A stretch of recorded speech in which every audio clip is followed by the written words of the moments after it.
বলছিলাম কি দেয়াল লিখন লাগবে নাকি? যদি লাগে তাহলে অবশ্যই আমাদের সঙ্গে কনট্যাক্ট করতে পারেন। এই বছর তো ভোট হয়ে গেল। সামনের বছর যদি দেয়াল লেখার প্রয়োজন হয় তাহলে অবশ্যই কনট্যাক্ট করবেন। এছাড়াও যদি বাড়ির রং করতে, বাড়িতে প্রাইমার করতে, গ্রিল রং করতে বা যেকোনো কাজে রং কড়াকড়ি ঘষাঘষির কাজে যদি প্রয়োজন হয় মনে করেন তাহলে অবশ্যই আমাদের সঙ্গে কনট্যাক্ট করবেন। এই দেখেন আমাদের পুরো ঘর রং করে এক্কেবারে সুন্দর করে ফিনিশিং করে সমাপ্ত করেছেন আমার এই আহা! কি সুইটুকন্যা। অসাধারণ! অসামান্য হাতের কাজ। যদি আপনাদের ভালো লাগে তাহলে অবশ্যই কিন্তু যোগাযোগ করবেন আমাদের সঙ্গে। গুণী কন্যা কোথাও আপনারা খুঁজে পাইবেন না। চাইলেও খুঁজে পাইবেন না। ঠিক আছে? মা এক্ষুনি বকাঝকা করেছে। মা বলতেছে কি যে, "হ্যাঁ রে, আমরা থাকি ভাড়া বাড়িতে। তুই সারা ঘরে যদি এরকম করে রং করিস, শালা ভাড়া বাড়ির মালিক তো আমাদের লাথি মেরে ঘর থেকে বের করে দেবে।" তখন মনের ভাব বুঝতে পারল।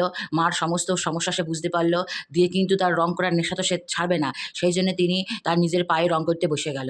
রং করায় তার বিশাল নেশা। এবার দেখেন কি করে তার মারে পাম দিচ্ছে। হ্যাঁ? এইভাবে তার মাকে সবসময় সে ভুলিয়ে রাখে। মা সেইজন্যই তারা একটুও বকতে পারে না। নিজের মুখে নিজের কন্যার এত প্রশংসা করতেও ভালো লাগে না, কিন্তু প্রশংসা না করেও পারি নে। কারণ আমার কন্যা আমি প্রশংসা করব না তো কিরা প্রশংসা করবে? তো যাই হোক, এত লক্ষ্মীমন্ত মেয়ে মানে কি বলবো? আমার মেয়ে হচ্ছে অন্তর্যামী। যেই আমি খেতে বসি চুপচুপ করে, ঠিক সেই সময় আমার মেয়ে ঘুম থেকে উঠে পড়বে। না হয় উনার হাগু চেপে যাবে, না হয় উনি হিসু করবে। কোনো না কোনো কিছু নিয়ে আসবেই আসবে। মানে আমার খাওয়াটাও সে শান্তিতে খাইতে দেয় না। কিন্তু কোনো সমস্যা নেই। মেয়ে কিন্তু আমার লক্ষ্মীমন্ত। তার এক গাদা খেলনা থাকতেও সে তার খেলনা নিয়ে খেলবে না। যখন আমি রান্না করতে আসবো তাকেও সবকিছু অল্প, অল্প করে আমার দিতে হবে। বলছি, "আপনাদের কারোর বাড়িতে যদি এরকম এক পিস থাকে অবশ্যই আমাকে জানাবেন।"